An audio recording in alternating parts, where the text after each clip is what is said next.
ये जो आलू चिप्स आप लोग खाते हैं उसके पैकेट्स को देख के आपको ये अक्सर लगता होगा कि कंपनी वाले पैकेट्स में सिर्फ हवा भर के बेच रहे हैं, इसमें चिप्स तो नाम मात्र के होते हैं और ये हमें ठग रहे हैं। लेकिन जिस हवा के बारे में आप लोग कंप्लेन करते हैं ना, वो नॉर्मल हवा नहीं होती, उसमें नाइट्रोजन भरी जाती है। और एक्चुअली वो नाइट्रोजन ही है जिसकी वजह से पैकेट का चिप्स इतना क्रिस्पी रह जाता है, यानी कि नाइट्रोजन चिप्स को प्रिजर्व करती है। इसके अलावा नाइट्रोजन एक और काम करती है, जब चिप्स को ट्रांसपोर्ट किया जाता है तब ये चिप्स आपस में टकरा टकरा के चूर चूर ना हो जाए, इसको बचाने के लिए नाइट्रोजन एक कुशन की तरह काम करती है। अब आप जान गए होंगे कि इस हवा के पीछे का राज क्या है। ये चिप्स के पैकेट्स के अंदर की हवा का फैक्ट जान के आपको कैसा लगा, चैट सेक्शन में लिखना मत भूलिएगा। कांच इंसान के द्वारा बनाया गया सबसे खूबसूरत मटेरियल है, लेकिन क्या आप जानते हैं कि कांच को मिट्टी यानी कि रेत से बनाया जाता है? जी हां, आप ठीक सुन रहे हैं, कांच को रेत से बनाया जाता है। लेकिन ये इतना आसान नहीं है। इसके लिए मिट्टी को यानी कि रेत को 1700 डिग्री सेल्सियस पे मेल्ट करना पड़ता है। जी हां, इतने हाई टेम्परेचर पर। और उसके बाद वो एक ट्रांसपेरेंट लिक्विड में कन्वर्ट हो जाता है और ठंडा होने के बाद वो सॉलिड के जैसा लगने लगता है, लेकिन वो एक्चुअली सॉलिड नहीं होता। साइंटिस्ट इसे एमोर्फस सॉलिड या फिर सुपर कूल्ड लिक्विड भी कहते हैं।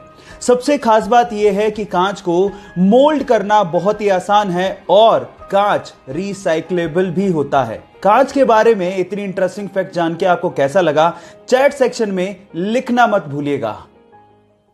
आप कौन से टाइप का टूथपेस्ट यूज करते हो? जी नहीं, मैं ब्रांड नहीं जानना चाहता हूं, लेकिन मैं ये जानना चाहता हूं कि क्या आप लोगों ने अपने टूथपेस्ट को पलट के उसके पीछे ग्रीन या रेड मार्क चेक किया है, जैसे कि वेज और नॉन वेज के पीछे होता है? जी हां गाइस, ये ग्रीन या रेड मार्क आपके टूथपेस्ट के टाइप को बताते हैं। जैसे कि अगर ग्रीन कलर हो तो इसका मतलब ये बिल्कुल नेचुरल इंग्रेडिएंट से मिलके बना है, मतलब यूज करने लायक है।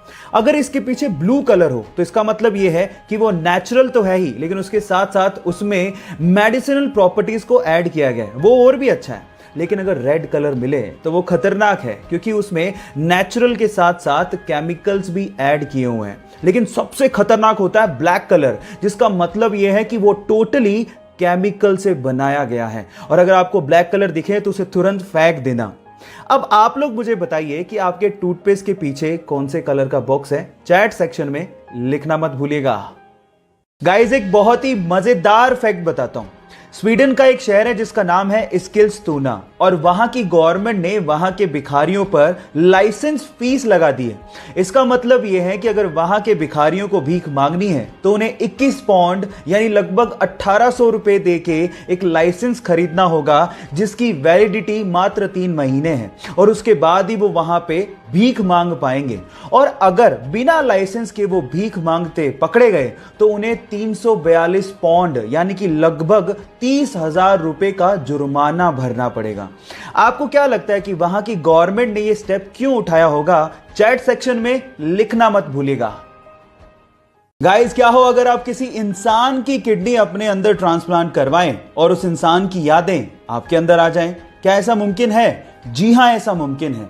इस पूरी ही दुनिया में बहुत सारे ऐसे केसेस हुए हैं जहां पर किडनी ट्रांसप्लांट कराने वाले लोगों को वही विचार, शौक या आदतें आने लगती हैं जो कि अंगदान करने वाले इंसान की थी। और इसे देखते हुए वैज्ञानिकों ने एक थ्योरी दी है। वैज्ञानिकों के अनुसार हमारी बॉडी के हर एक सेल के पास अपना एक छोटा सा दिमाग होता है, जिसमें वो यादों को स्टोर करके रख सकता है। इसे देख के तो यूं ही लगता है कि अभी बहुत सारी ऐसी चीजें हैं जिन पर से पर्दा उठना बाकी है, जिसका जवाब विज्ञान को देना है। आपका इसके बारे में क्या कहना है? चैट सेक्शन में लिखना मत भूलिएगा। एक घटना है तमिलनाडु के पोथुगुड़ी गांव की, जहां के रहने वाले करपू नामक एक लड़के के घर के पास पूरे ही गांव का स्ट्रीट लाइट का मेन स्विच था। जैसी शाम होती वो स्विच को ऑन करता और पूरे गांव में रोशनी आती।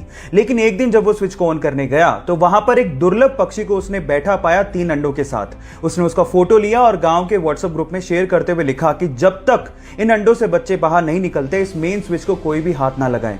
गांव वालों ने आर्गुमेंट किया, लेकिन उस लड़के ने हार नहीं मानी और गांव वालों को समझाते हुए पूछा कि बचपन में जिन पक्षियों को आप लोगों ने देखा था, क्या वो आज दिखाई देते हैं? तब गांव वालों को समझ में आ गया कि इन पक्षियों को लुप्त होने से अगर हमें बचाना है तो हमें जागना होगा। उसके बाद से लगातार 35 दिनों तक गांव वालों ने मेन स्विच को हाथ भी नहीं लगाया और गांव वाले अंधेरे में रहे जब तक कि उन अंडों से बच्चे बाहर नहीं आ गए। और ऐसा करके गांव वालों ने इंसानियत को जिंदा रखा। आपको ये सुन के कैसा लगा, चैट सेक्शन में लिखना मत भूलिएगा। क्या आपने कभी सोचा है कि ऑयल या फिर वाटर के टैंकर हमेशा गोली क्यों बनाए जाते हैं, जबकि अगर क्यूबिकल शेप में बनाए तो टैंकर की कैपेसिटी को बढ़ाया जा सकता है, फिर भी हम लोग ऐसा नहीं करते। इसके पीछे का रीजन क्या है? डोंट वरी, मैं आपको बताता हूं। उसके पीछे का रीजन ये है कि जब भी किसी लिक्विड को किसी बॉडी में कैरी किया जाता है तो वो लिक्विड बॉडी के कॉर्नर्स में बहुत ज्यादा प्रेशर बनाता है, जिसकी वजह से कॉर्नर्स के क्रैक होने की संभावना बढ़ जाती है और लिक्विड वहां से लीक भी हो सकता है।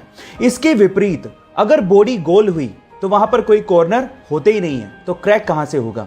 इसके अलावा जो गोल टैंकर्स होते हैं वो ट्रक को एक लो सेंटर ऑफ ग्रेविटी प्रोवाइड करता है, जिससे टैंकर और ट्रक की स्टेबिलिटी बढ़ जाती है। आपको ये इंटरेस्टिंग फैक्ट जान के कैसा लगा, चैट सेक्शन में लिखना मत भूलिएगा।